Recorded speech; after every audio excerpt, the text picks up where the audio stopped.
Be ready. 5 seconds। Start.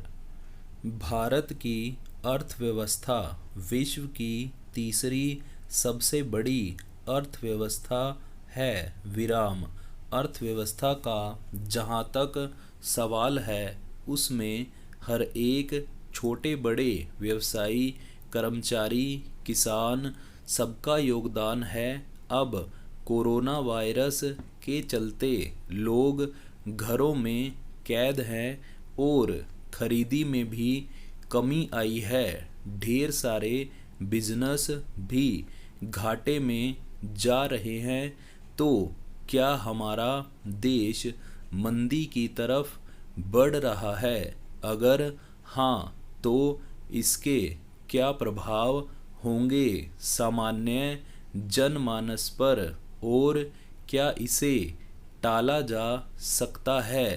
प्रश्नवाचक चिन्ह। अब कुछ चीज़ें साफ करना ज़रूरी है क्योंकि हमें आंकड़ों में नहीं जाना। सामान्य लोगों को आंकड़ों से सरोकार नहीं है। सरोकार है कि उन पर इसका क्या असर होगा और देश पर इसका क्या असर होगा। तो सीधी सीधी भाषा में हम बात करेंगे। विराम। तो यहाँ समझना बहुत ज़रूरी है, आर्थिक मंदी क्या होती है? विराम। जीडीपी क्या होता है? विराम। आर्थिक वृद्धि क्या होती है? विराम। ये तीनों चीज़ें जानना इसलिए ज़रूरी है क्योंकि आगे हम बातें आसानी से समझ पाएं। विराम। आर्थिक मंदी वो हालत है जब लोगों की खरीदने की क्षमता कम हो जाती है, जिसकी वजह से बाजार में सामान बिकता नहीं है, जिससे मांग नहीं पैदा होती। मांग ना पैदा होने की वजह से फैक्ट्रीज़ में सामान नहीं बनता।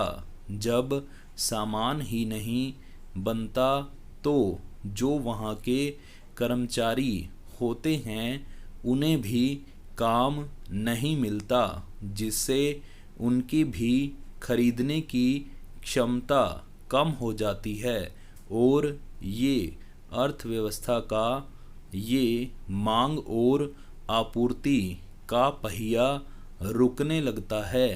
विराम। इसी को आर्थिक मंदी कहा जाता है।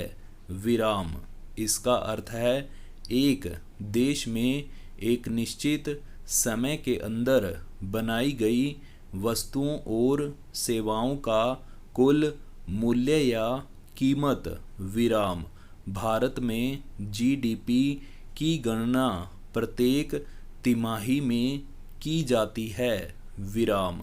जीडीपी का आंकड़ा अर्थव्यवस्था के प्रमुख उत्पादन क्षेत्रों में उत्पादन की वृद्धि दर पर आधारित होता है। विराम। जीडीपी के तहत कृषि, उद्योग व सेवा तीन प्रमुख घटक आते हैं। विराम। इन क्षेत्रों में उत्पादन बढ़ने या घटने के औसत के आधार पर जीडीपी दर तय होती है। विराम। अर्थव्यवस्था का चक्र निर्भर करता है मांग और आपूर्ति पर। ये पूरा चक्र एक दूसरे पर आधारित होता है। अगर किसी भी चीज़ की मांग में कमी आती है तो उसका प्रभाव दूसरी चीज़ों की मांग और नौकरियों पर भी पड़ता है।